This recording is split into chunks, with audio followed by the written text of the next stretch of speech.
আসসালামু আলাইকুম। আমি মোহাম্মদ রেজাল হলদার আপনাদের সাথে আছি। সুপ্রিয় দর্শক, রাজনীতি বিশ্লেষণে আপনাদের স্বাগতম। কাদের অবদানে বিএনপি আজ ক্ষমতায়? সুপ্রিয় দর্শক, আপনারা জানেন যে বিগত 17 বছর ধরে ছাত্র জনতার গণ অভ্যুত্থানের পর এই শেখ হাসিনা ভারতে পালিয়ে যায় এবং এই বিগত 17 বছর তারা রাজনীতিতে একচাটিভাবে লেগে থাকে। বাংলাদেশে ভয়ে, তাদের ভয়ে বিএনপির যত নেতাকর্মীরা আছে তারা রাস্তায় বিএনপি যদি বেশি বাড়াবাড়ি করে, এমনকি প্রস্তাব করতে গেলে বেশি বাড়াবাড়ি করলে আবার জেলে পাঠিয়ে দেবো কোনো কখন জানি আওয়ামী লীগ বা ছাত্রলীগ এসে তাদের উপর হামলা, কখন জানি দেবী পরিচয় এসে তাদেরকে তুলে নিয়ে গুম করে ফেলে, কখন জানি তাদেরকে আয়নাঘরে ভরে ফেলে, কখন জানি তাদেরকে মেরে ওই দূর সমুদ্রে ফেলে দেয়। এই ভয়ে কেউ রাস্তায় নামে। তাহলে এখন বর্তমান যে পরিস্থিতি, প্রশ্ন কাদের অবদানে বিএনপি ক্ষমতা? আসুন সেটা নিয়ে বিস্তারিত সত্য কথায় তুলে ধরি। আসলে সত্য কথা বলতে মানে বাস্তব, মানে যেটা একটা চিরন্তন সত্য, সেই কথাগুলোই তুলে ধরতে হবে। এতে হয়তো বা কারো ভালো লাগতে পারে, কারো খারাপ লাগতে পারে। দেখেন, বাংলাদেশের রাজনীতি কিন্তু আপনারা দেখবেন যারাই রাজনীতি করে তারাই নোংরা রাজনীতির সাথে জড়িত। কিভাবে? দেখেন, এই যে সাবেক প্রধানমন্ত্রী শেখ হাসিনা মানে বিগত 17 বছর ধরে রাষ্ট্র পরিচালনা করছেন বা দেশ পরিচালনা করছেন। এই 17 বছরে কি কি হয়েছে আসুন সেগুলো কিছু তুলে ধরি। এক, প্রথমত দেশের যে অর্থনীতি সেগুলো একদম ধ্বংস করে ফেলেছে। হাজার হাজার কোটি টাকা ব্যাংক থেকে লোপাট করে বিদেশে পাচার করেছে। দুই, বাংলাদেশের আপনারা জানেন যে যে শেয়ার বাজারটা, সেই শেয়ার বাজারটা তারা একদম খেয়ে দিয়েছে। দুই, বাংলাদেশের মানুষের ভিতর দুর্নীতি ঢুকে দিয়েছে। পুলিশ কন, প্রশাসন কন, আর্মি কন, র্যাব কন, সবার ভিতরে একটা দুর্নীতি ঢুকিয়ে দিয়েছে। তিন, শিক্ষা, মানে শিক্ষা ক্ষেত্রে তারা ব্যাপক অনিয়ম তুলে দিয়েছে, যে অনিয়মের কারণে শিক্ষাকে ধ্বংস করে ফেলেছে। আজ আপনারা দেখবেন অটো পাস নামে যারা পাস করেছে তাদেরকে যদি আপনারা ফাইভেরও প্রশ্ন করেন, মোটামুটি তারা পারবে কিনা সন্দেহ। কথায় আছে, যদি তুমি কোনো জাতিকে ধ্বংস করতে চাও তাহলে তার শিক্ষা ব্যবস্থাকে ধ্বংস করে ফেলো, তাহলেই সে জাতি ধ্বংস হয়ে যাবে। কথা কিন্তু বাস্তব, আর সেটাই কিন্তু সাবেক প্রধানমন্ত্রী শেখ হাসিনা চেয়েছিল।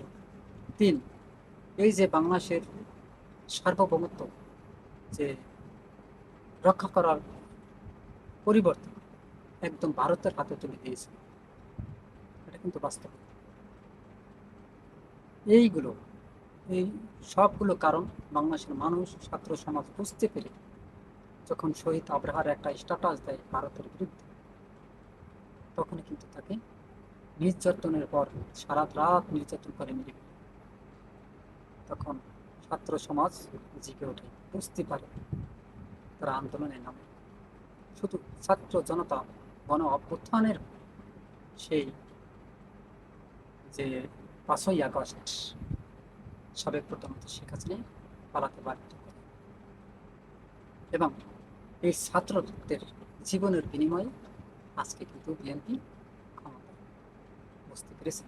এবং এই ছাত্রদেরই এখন প্রধান ভূমিকা পালন করছে এনসিপি, এবং ব্যাকআপে ছিল জামাত এবং শিবির নেতাকর্মী।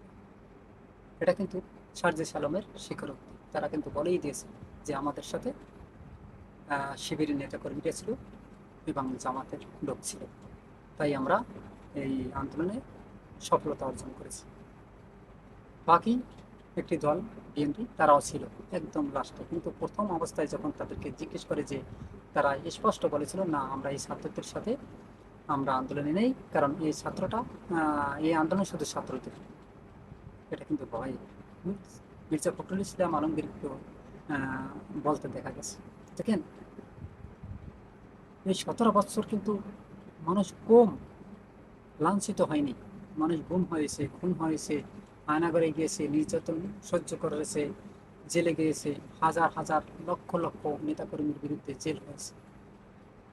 ফখরুল ইসলাম আলমগীর তিনি কিন্তু বলে দিয়েছেন, যদি তাদের দুইটা মানে একটা কেসে 1 বছর করেও জেল হয়, তাহলে এক একজনের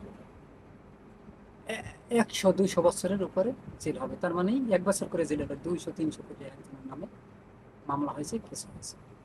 দেখেন, বাংলাদেশের রাজনীতিতে আসলে যারাই আসে, ক্ষমতায় আসে, তারাই অতীত ভুলে যায়। এই যে ছাত্রদের গণ অভ্যুত্থান যে হয়, সেই গণ অভ্যুত্থানের পর ডক্টর মোহাম্মদ ইউনূসকে রাষ্ট্র ক্ষমতা দেয় এবং তার শর্ত থাকে যেন দেশটাকে সংস্কার করে, তারপর আপনার সংবিধান সংস্কার করে এবং এই ছাত্রদের যারা জীবন দিয়েছে তাদের পরিবারের প্রতি খেয়াল রাখে, এবং যারা আহত হয়েছে, আপনারা জানেন কারো চোখ নাই, কারো হাত নাই, কারো পা নাই, কারো পিঠ ঝাড়ঝা হয়ে গেছে। আমি কিছুদিন আগে দেখলাম একজনের মাথায় এখানটা বুলেট করে মাথার এতগুলো সব একদম খালি হয়ে গেছে, একটা চোখ সহ। মানে এত ভয়ঙ্কর দেখায়, যা বলার মতো না। কিন্তু আমরা এমনই জাতি, আমরা এতই নির্লজ্জ, বেহায়া, সেসব অবদানকে আমরা বলে যাই। সেই গণঅভ্যুত্থান জুলাই যোদ্ধাদের সম্মানটুকু পর্যন্ত আমরা দিতে পারি না। এমনকি এই যে প্রধান জুলাই যোদ্ধার প্রধান দল হিসাবে মানে যারা ড্রাইভিং সিটে ছিল এনসিপি, দেখেন তাদেরকেও আজকে সারা দেশে বিভিন্ন জায়গায় কিন্তু মারধর ঘটনা দেখা যায়। নাসিরুদ্দিন পাটোয়ারিকে আমরা দেখেছি বিভিন্ন জায়গায় তাকে মারধর করেছে, পিটিয়েছে। এবং একজনার জিয়াদ নামের একজনার চোখ একদম নষ্ট করে দিয়েছে এটি ছাত্রদলের কিছু নেতাকর্মীরা। দেখেন, এরপরও যদি এই জুলাই যুদ্ধের উপরে অন্যায় করা হয়, অত্যাচার করা হয়, তাহলে আসলে আমাদের কথায় আছে না যে আমরা অকৃতজ্ঞ বাঙালি। সেই অকৃতজ্ঞ বাঙালি যারা কৃতজ্ঞতার প্রকাশ করতে পারি না বা জ্ঞাপন করতে পারি না, তাদের কাছ থেকে আমাদের এর চেয়ে আর বেশি কিছু আশা থাকতেই পারে না। তবে হ্যাঁ, রাজনীতিতে অবশ্যই মানে লড়াই থাকবে, কথার লড়াই, বাকযুদ্ধ থাকবে, এটা স্বাভাবিক। মারামারি কিছু জায়গায় হবে, এটাও স্বাভাবিক। কিন্তু এই মারামারিটা এমন পর্যায়ে না হয়, যদি কথার কাটাকাটি বা লড়াই হয়, সেটা কিন্তু সবচেয়ে বেটার বলে আমরা মনে করি। দেখেন, বিএনপি এখনো অনেক নেতারা আছেন, নেতাকর্মীরা আছে, যে বড় বড় লিডার, তারা কিন্তু এখনো 7-8 টাকা দিয়েছিল, এটা কিন্তু বাস্তব কথা। বিভিন্ন জায়গায় আপনারা দেখবেন চাঁদাবাজি, মাগিবাজি, তারপর সে লুটতরাজ, জমি দখলের মতো ব্যাপক অপকর্ম কিন্তু চলতে থাকে। তবে এগুলো বাদ দিয়ে যদি বিরোধী দলের সাথে সমঝোতা করে, তো মানে দেশকে এগিয়ে নেওয়ার জন্য এই বিরোধী দল এবং সরকারি দল যদি একে অপরের সাথে কাঁধে কাঁধ মিলিয়ে কাজ করে, তাহলে দেশটা কিন্তু সোনার দেশে পরিণত হয়। আমরা এমন একটা দেশে চাই, এমন একটা দল, এমন দলই চাই, রাজনীতিবিদদের চাই যারা এই সমঝোতা সরকার দলের সাথে এবং বিরোধী দলের সাথে সমঝোতা রেখে কাজ করে বাংলাদেশের উন্নয়নের জন্য তারা এগিয়ে এগিয়ে নিয়ে যায় দেশকে। সুপ্রিয় দর্শক, আপনারা কি মনে করেন? অবশ্যই আপনার মতামত কমেন্টে জানাবেন। ভিডিওটি ভালো লাগলে RS বাংলা নিউজ 24-কে সাবস্ক্রাইব করুন এবং সত্য কথা বলে যান অবশ্যই কমেন্টে। আজ সে পর্যন্ত। আসসালামু আলাইকুম ওয়া রাহমাতুল্লাহি ওয়া বারাকাতুহু।